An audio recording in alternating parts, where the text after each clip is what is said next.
Hi everyone, ఈ వీడియోలో సిఎస్ఎస్కు సంబంధించినటువంటి బార్డర్ ప్రాపర్టీ గురించి తెలుసుకుందాం. సిఎస్ఎస్లో ఉన్నటువంటి బార్డర్ అనేటువంటి దాన్ని ఒక సిఎస్ఎస్కు సంబంధించిన ప్రాపర్టీ అంటాం, లేదా సిఎస్ఎస్కు సంబంధించిన స్టైల్ అనుకుంటాం.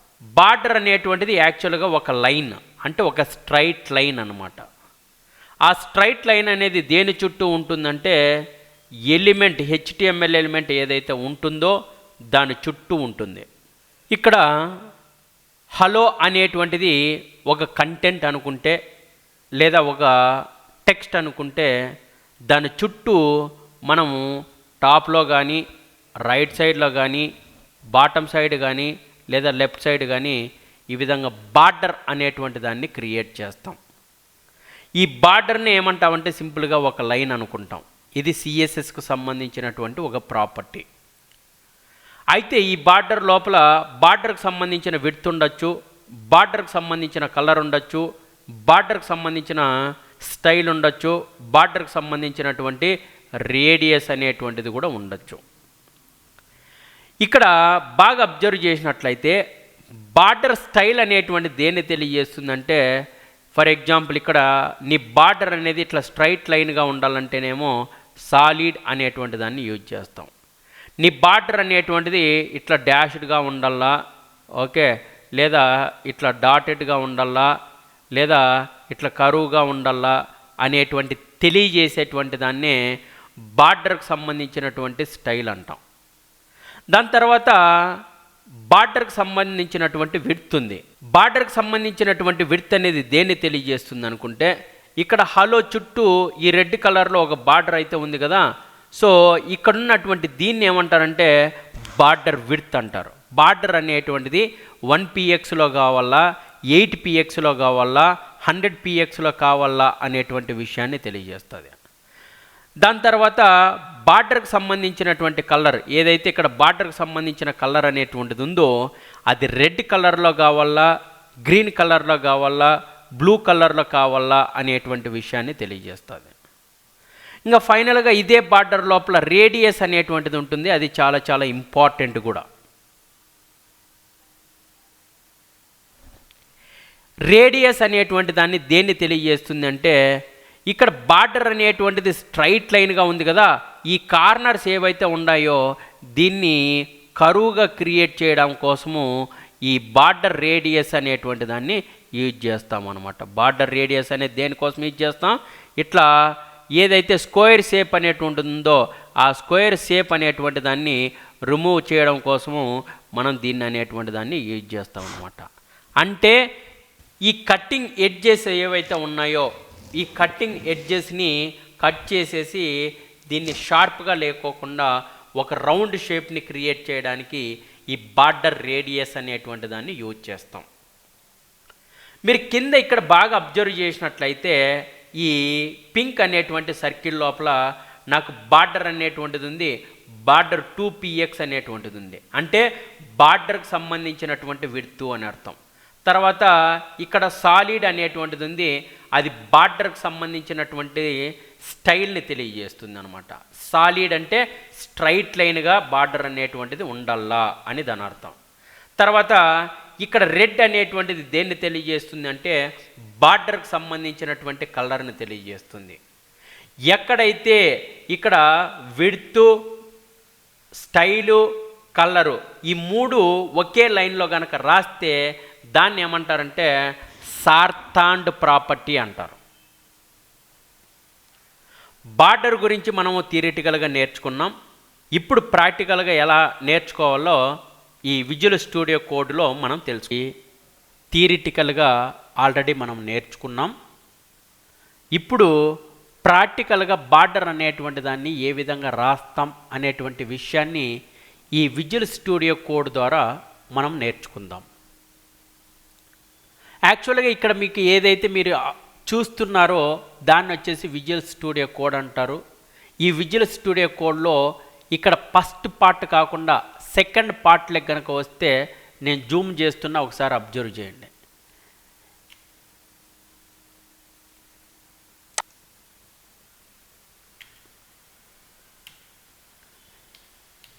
ఇక్కడ ఏదైతే ఈ సెకండ్ పార్ట్ అనేది ఉందో బాగా అబ్జర్వ్ చేసినట్లయితే ఇక్కడ ఎక్స్ప్లోరర్ అనేటువంటి దాని కింద ఇక్కడ ప్లస్ అనేటువంటి ఒక బటన్ ఉంది. ఆ బటన్ మీద నేను క్లిక్ చేసినప్పుడు ఇక్కడ న్యూ ఫైల్ అనేటువంటిది ఉంది.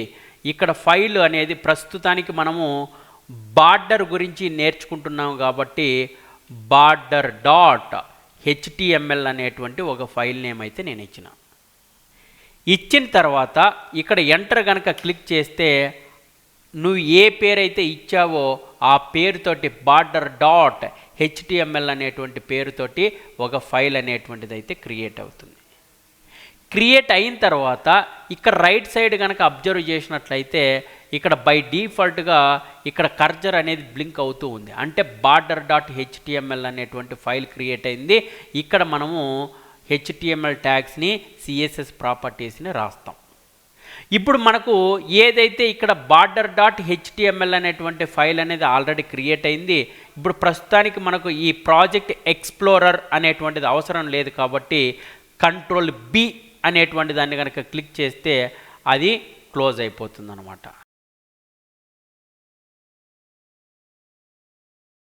ఇచ్చిన తర్వాత control A control yes. Control A అంటే మొత్తం సెలెక్ట్ కావడానికి, కంట్రోల్ ఎస్ అంటే సేవ్ అవ్వడానికి. ఏది ఈ ఫైల్ లోపల ఏమైతే నువ్వు కోడ్ రాసినావో ఏమైతే ట్యాగ్స్ రాసినావో అవి ఆటోమేటిక్గా సేవ్ కావడానికి కంట్రోల్ ఏ కంట్రోల్ ఎస్ అనేటువంటిది క్లిక్ చేస్తావు. క్లిక్ చేసిన తర్వాత ఏదైతే ఇక్కడ బార్డర్ డాట్ హెచ్టిఎంఎల్ అనేది నీ కరెంట్ ఫైల్ అనుకుంటే ఈ ఫైల్కు సంబంధించిన అవుట్పుట్ అనేటువంటిది నువ్వు చూడాలనుకున్నప్పుడు కంపల్సరిగా దీని మీద రైట్ క్లిక్ కనుక ఇస్తే ఇక్కడ కాపీ పాత్ అనేటువంటిది ఉంటుంది. దీన్ని కాపీ చేసుకుంటాం. దాని పాత్ను కాపీ చేసుకున్న తర్వాత సపోజ్కి ఇక్కడ బ్రౌజర్ అనేటువంటిది నీకు ఇష్టం వచ్చినటువంటి బ్రౌజర్ ఏ బ్రౌజర్నైనా సరే ఓపెన్ చేసుకోవచ్చు. ఆ బ్రౌజర్లోకి వెళ్ళి దీని పాత్ని కంట్రోల్ వి అనేటువంటి దాన్ని క్లిక్ చేస్తే ఇక్కడ పాత్ అనేటువంటిది వస్తుంది. దాని అవుట్పుట్ అనేటువంటిది ఇక్కడ చూడొచ్చు. అంటే ఇక్కడ బార్డర్ డాట్ హెచ్టిఎంఎల్లో ప్రస్తుతానికి నువ్వు H1 అనేటువంటి ట్యాగ్ను రాసినావు. దానికి కంటెంట్ వచ్చేసి హెడ్డింగ్ ట్యాగ్ అనేటువంటిది ఇచ్చినావు. ఓకే, దాని అవుట్పుట్ అనేటువంటిది ఎక్కడుందయ్యా అంటే ఇక్కడ కనపడుతుంది అన్నమాట. ఓకే, నువ్వు ఇప్పుడు విజువల్ స్టూడియో కోడ్ని ఇక్కడ ఉన్నటువంటి ఏదైతే బ్రౌజర్ని రెండింటిని పక్క పక్కన చూడాలనుకున్నప్పుడు దీన్ని మినిమైజ్ చేస్తున్నా. నేను మినిమైజ్ చేసి దీని జూమ్ను కూడా కొద్దిగా తగ్గిస్తున్నా నేను. ఓకే, ఇప్పుడు ఏమనిపిస్తుంది, నీకేదైతే విజువల్ స్టూడియో కోడ్ ఉందో ఆ విజువల్ స్టూడియో కోడు ఇక్కడ మనకు బ్రౌజర్ అనేటువంటిది కూడా రెండు కూడా ఒకే స్క్రీన్లో కనిపిస్తున్నాయి. ఓకే, ఈ H1 అనేటువంటి ట్యాగ్కి ప్రస్తుతానికి ఎటువంటి సిఎస్ఎస్ ప్రాపర్టీస్ అనేటివి లేవు కాబట్టి ఇక్కడ స్టైల్ అనేటువంటి ఒక ట్యాగ్ని యూజ్ చేస్తున్నా. ఆ స్టైల్ అనేటువంటి ట్యాగ్ లోపల H1 అనేటువంటి దాన్ని డైరెక్ట్గా తీసుకొని ఇక్కడ నేను ఏం చేస్తున్నానంటే కలర్ అంటే ఏం కలరు, లెటర్ యొక్క కలర్ అనేటువంటిది వైట్ ఇస్తున్నా. బ్యాక్గ్రౌండ్ అనేటువంటి కలర్ని నేను బ్లూ అనేటువంటిది ఇస్తున్నా. ఇక్కడ మార్జిన్ వచ్చేసి నేను ఒక 150 px అనేటువంటిది ఇస్తున్నా. అట్ ది సేమ్ టైం నేను ప్యాడింగ్ అనేటువంటి దాన్ని కూడా నేను ఒక 30 px ప్యాడింగ్ అనేటువంటిది అయితే నేను ఇచ్చాను అనమాట. కంట్రోల్ ఏ అంటే మొత్తం సేవ్ చేసుకోవడానికి, కంట్రోల్ ఏ అంటే మొత్తం సెలెక్ట్ కావడానికి, కంట్రోల్ ఎస్ అంటే మొత్తం సేవ్ అవుతుంది. సేవ్ అయిన తర్వాత ఇప్పుడు ఈ H1 అనేటువంటి ట్యాగ్కి నువ్వు ఆల్రెడీ ఈ సిఎస్ఎస్ ప్రాపర్టీస్ని అప్లై చేసినావు కాబట్టి ఈ రైట్ సైడ్లో పోయి దీన్ని రీఫ్రెష్ చేస్తే మనకి లెటర్ యొక్క కలర్ ఏమో వైట్ కలర్ వచ్చేసింది, దాని బ్యాక్గ్రౌండ్ అనేటువంటి కలర్ బ్లూ వచ్చింది, దానికి ప్యాడింగ్ మార్జింగ్ అనేటువంటి కూడా రెండు యాడ్ అయినాయి. ఇప్పుడు మనం నేర్చుకుంటుండేది బార్డర్ గురించి కాబట్టి ఇప్పుడు చూడండి, నేను ఇక్కడ ఏదైతే ప్యాడింగ్ అనేటువంటిది ఉందో లైన్ నెంబర్ 9 లోపల నేనేం రాస్తున్నానంటే బార్డర్ అనేటువంటిది రాస్తున్నా, ఐఫన్ టాప్ అనేటువంటిది రాస్తున్నా. అంటే నాకు బార్డర్ అనేటువంటిది ఓన్లీ టాప్ సైడ్ మాత్రమే కావాలి కాబట్టి బార్డర్ టాప్ అనేటువంటిది అయితే నేను ఇచ్చిన. ఇచ్చిన తర్వాత ఆ బార్డర్ యొక్క విడ్త్ అనేది నేను 20px తీసుకుంటున్నా. అంటే నువ్వు క్రియేట్ చేసేటువంటి బార్డర్ యొక్క వెడల్పు అనేది ఎంత ఉండాలంటే నేను 20pxగా తీసుకున్నా. దాని తర్వాత సాలిడ్ రెడ్ అంటే ఆ బార్డర్ అనేటువంటిది నీకు స్ట్రైట్ లైన్గా కావాలంటేనేమో సాలిడ్ అనేటువంటి దాన్ని తీసుకున్నా. ఇక్కడ ఆ బార్డర్కి సంబంధించినటువంటి కలర్ అనేటువంటిది నీకు రెడ్ కలరా, బ్లూ కలరా, గ్రీన్ కలరా, నీకు నచ్చినటువంటి కలర్ని రాసుకోవచ్చు. బట్ నేనైతే మీకు చూపించడానికి ఇక్కడ రెడ్ అనేటువంటి కలర్ని తీసుకున్నా. సో అంటే ఇక్కడ ఏం తీసుకున్నాం, బార్డర్ టాప్ అంటున్నాం. అంటే బార్డర్ని టాప్కు మాత్రమే ఇస్తున్నాం. అది కూడా 20px విడ్త్ని ఇచ్చినాం. సాలిడ్ అంటే బార్డర్ యొక్క స్టైల్ని ఇచ్చినాం. రెడ్ అంటే బార్డర్ యొక్క కలర్ను కూడా ఇచ్చినాం. ఇప్పుడు కంట్రోల్ ఏ అంటే మొత్తం సెలెక్ట్ అయింది, కంట్రోల్ ఎస్ అంటే మొత్తం సేవ్ అయింది. సేవ్ అయిన తర్వాత ఈ రైట్ సైడ్లో బ్రౌజర్ని నువ్వు రీఫ్రెష్ చేస్తే ఏదైతే హెడ్డింగ్ ట్యాగ్ అనేది ఉందో ఆ బార్డర్ అనేటువంటిది ఓన్లీ టాప్లో మాత్రమే వచ్చింది. అది కూడా రెడ్ కలర్లో మాత్రమే వచ్చింది. సేమ్ బార్డర్ టాప్ని ఏ విధంగా అయితే ఇచ్చావో సేమ్ దీన్ని కాపీ చేసుకొని ఇప్పుడు బార్డర్ బాటమ్ అనేటువంటిది ఇస్తున్నా. ఏమి ఇస్తున్నా నేను, బార్డర్ బాటమ్ అనేటువంటిది ఇస్తున్నా. అయితే ఇక్కడ రెడ్ కలర్ కాకోకుండా నేను గ్రీన్ అనేటువంటి కలర్ని ఇస్తున్నా. అంటే బార్డర్ని టాప్కి ఏ విధంగా అయితే ఇచ్చానో సేమ్ బార్డర్ని బాటమ్ కూడా ఇస్తున్నా. ఇచ్చిన తర్వాత దీన్ని రీఫ్రెష్ చేస్తే బార్డర్కి బాటమ్ ఏమో గ్రీన్ కలర్లో బార్డర్ ఉంది, బార్డర్కి టాప్ ఏమో రెడ్ కలర్లో బార్డర్ ఉంది. సేమ్ అట్లనే ఇప్పుడు నాకు ఏ విధంగా అయితే టాపు బాటమ్ అనేటువంటిది ఉందో బార్డర్కి లెఫ్ట్ సైడు, బార్డర్కి రైట్ సైడ్ నేను ప్రాపర్టీస్ని తీసుకున్నా. ఇక్కడ బాగా అబ్జర్వ్ చేసినట్లయితే border top, border bottom, border left, border right అనేటువంటిది 4 సైడ్కి సిఎస్ఎస్ ప్రాపర్టీస్ అనేది అప్లై చేసిన. రీఫ్రెష్ చేస్తే మనకు రైట్ సైడ్ ఏమో ఎల్లో కలర్లో బార్డర్ ఉంది, బాటంలో ఏమో గ్రీన్ కలర్ ఉంది, లెఫ్ట్ సైడ్ ఏమో మనకి ఫుల్ గ్రీన్ అనేటువంటిది ఉంది, టాప్ అయితేనేమో మనకు రెడ్ కలర్లో బార్డర్ అయితే ఉంది.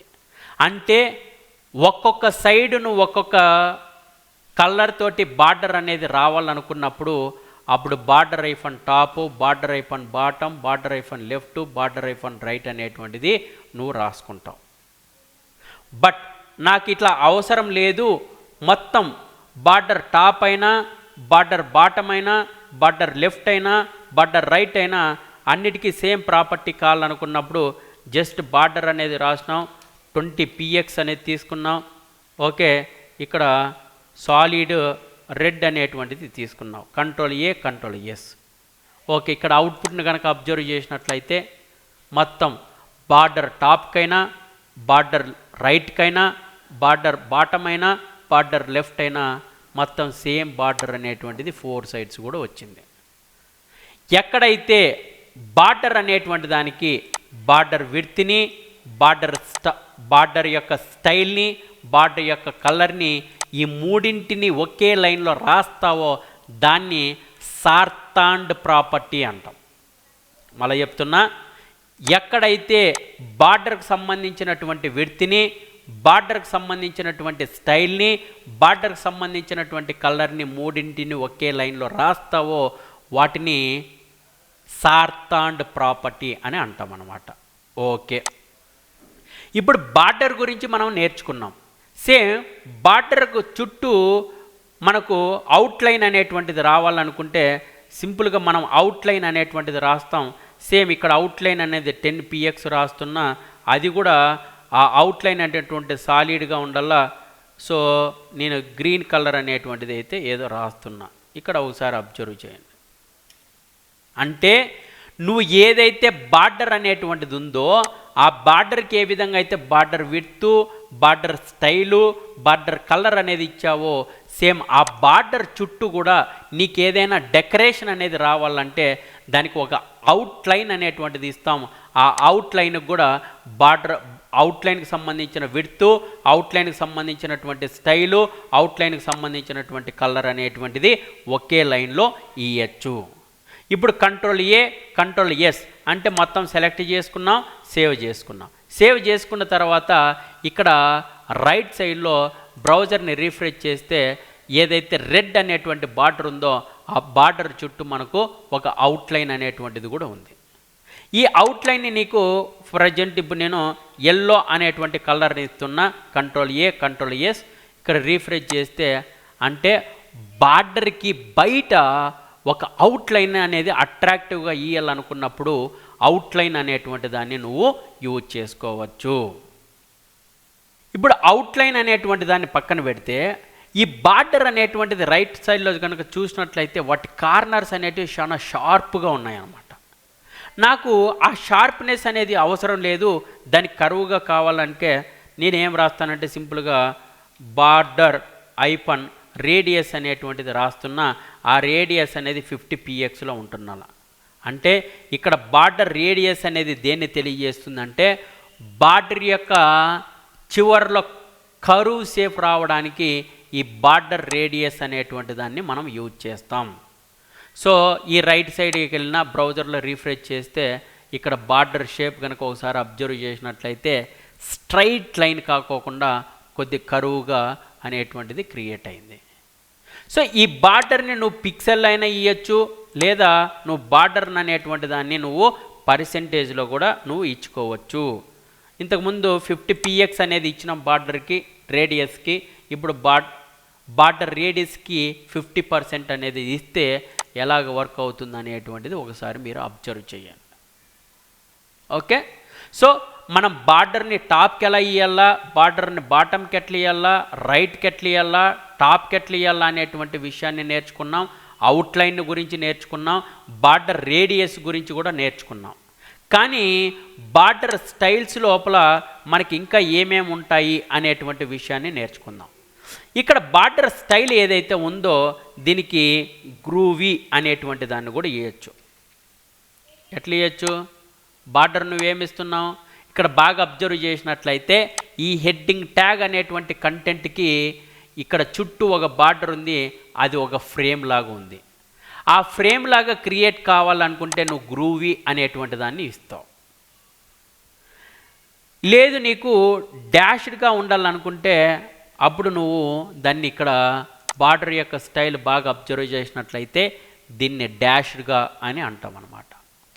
లేదు నాకు బార్డర్ అనేటువంటిది డాటెడ్తో ఉండాలనుకుంటే ఇక్కడ డాటెడ్ అనేటువంటి దాన్ని కూడా నువ్వు క్రియేట్ చేయొచ్చు అన్నమాట. అంటే నువ్వు బార్డర్ యొక్క స్టైల్ అనేది డాటెడ్గా ఉండాలా, స్ట్రైట్గా ఉండాలా, గ్రూవీగా ఉండాలా అనేటువంటి దాన్ని నువ్వు ఇచ్చుకోవచ్చు.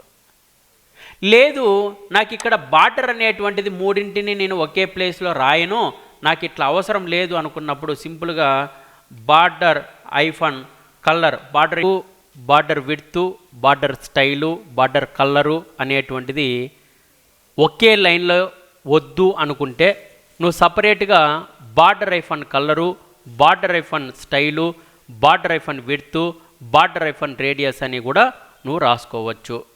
బట్ రియల్ టైంలో border hyphen style, border hyphen colour, border hyphen width, border hyphen radius ఇట్లా ఇండివిజువల్గా రాసేదానికంటే డైరెక్ట్గా బార్డర్ కూలన్ అని చేసి డైరెక్ట్గా బార్డర్ యొక్క విడ్త్, బార్డర్ యొక్క స్టైలు, బార్డర్ యొక్క కలర్ని మూడింటిని ఒకే లైన్లో రాస్తాం. అట్లా రాస్తే దాన్ని సార్థాండ్ ప్రాపర్టీ అంటాం.